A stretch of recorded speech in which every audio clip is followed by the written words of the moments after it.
Hey everybody, Michael Snyder, Pacific Northwest Weather Watch. Today is November 8th, and right now we are looking at the infrared satellite imagery. You can see the powerful frontal system out over the Pacific Ocean here. Check out the lightning strikes behind it in that cold air. You can see it spilling out over the Gulf of Alaska here. This frontal system is headed towards the Pacific Northwest. It will lose a bit of its punch here, but it still will bring some gusty winds. And then we've got another system right on the heels of that Friday night through Saturday that will move through British Columbia. Then all eyes turn to the deep trough forming out over the Pacific Ocean off the west coast of North America. We'll look at those details as we go through the video here this morning. Taking a look at the GOES 18 satellite imagery, it's back up a little bit, and you can see the low clouds across some of BC, Northeast Washington, Idaho, Panhandle, and Montana. Look at the Willamette Valley, pretty socked in this morning as well, even some the coastal valleys there into southwest Washington. Seattle, not too bad. There's some sun peeking out this morning also, and I always like to look at the terrain features on the GOES 18 satellite imagery. Look at the Mount Rainier here. You've got Mount Hood peeking out as well, and you can see some fog across some of eastern Oregon also. Channel doing quite well here, folks. And we're almost in 53,000 subscribers, and just a daily practice coming back to watch the videos really helps out. Or click subscribe, or if you want, click down on that join button down below. But again, thanks to everybody who has become a subscriber or a member. Now, taking a look at the mountain pass snow incoming here Friday and Saturday. Spokane National Weather Service highlighting for Stevens and Washington Pass, Highway 2 and 20 out there. And we'll watch tomorrow closely to see if Snoqualmie Pass is going to be impacted as we go through the weekend as well. This is a morning fog here for some of northeast Idaho, or northern Idaho, the Panhandle, I should say, northwest Montana. So you guys know what to do. Use the low beam headlights out there. Slow down a little bit because the Willamette Valley is fogged in pretty well this morning also. And if you want to save 10% off a nice affordable home weather station, click on that link down below. It's always more fun to watch the weather when you've got a system at your house. Now, taking a look at the NAM3 cam, this is hot off the press of the 12Z run. I want to show you the frontal system rolling in here.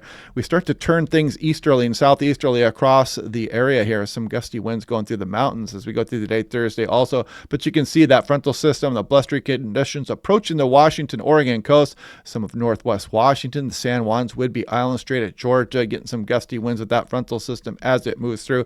And then you can see the next system start to roll through Friday night. More on that here in a bit. And look what the weather belt does. I wish they would just kind of include these. They kind of cut this off here. As you can see, we go to the NAM3 cam, same model here, but they kind of cut it up. I'm not sure why they do that. It would be a much more useful tool if they left this information down there.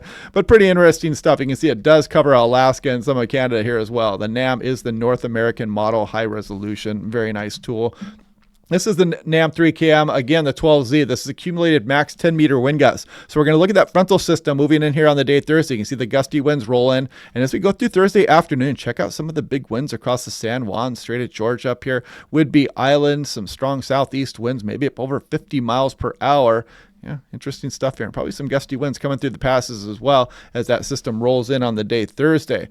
But that's not the end of the wind threat here. We'll look at what's coming on Saturday in a moment. Now looking at the GFS, you got the 12Z hot off the presses on the left versus the 06Z on the right.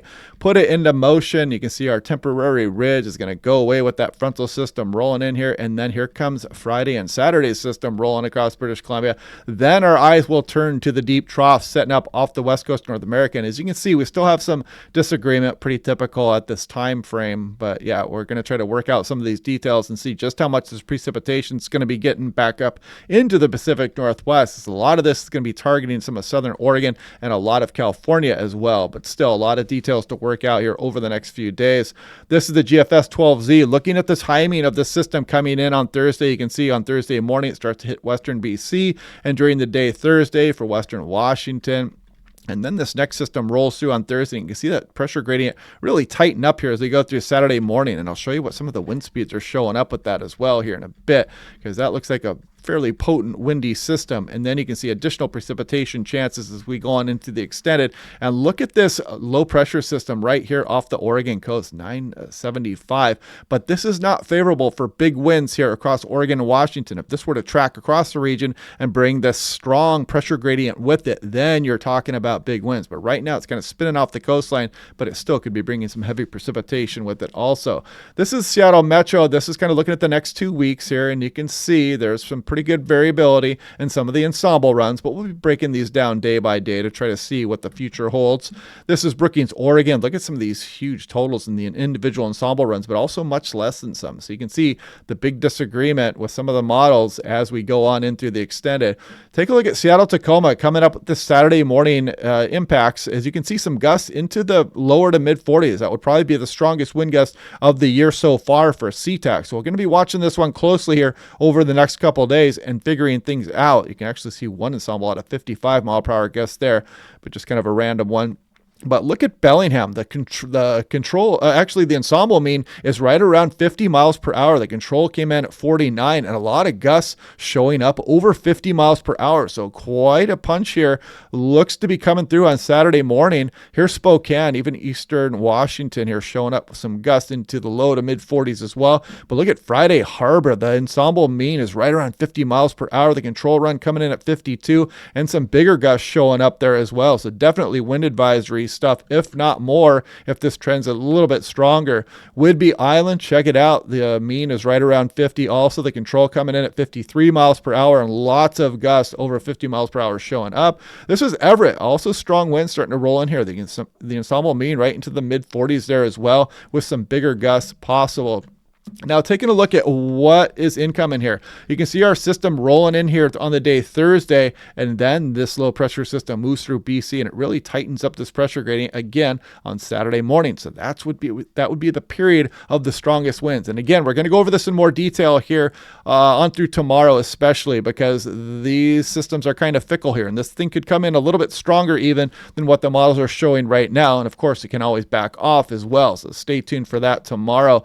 Here's the landslide index here. SeaTac right on that threshold there, and I know some areas had some damage to some roads out there. Nothing too extreme yet. No huge landslide issues going on right now, but it's right on that threshold here, and we'll watch closely day by day to see what kind of precipitation chances are coming over the next week to 2 weeks as well. Here's the 6 to 10 day temperature outlook, kind of near normal along the coastline. Better chances of above average conditions the further you go east.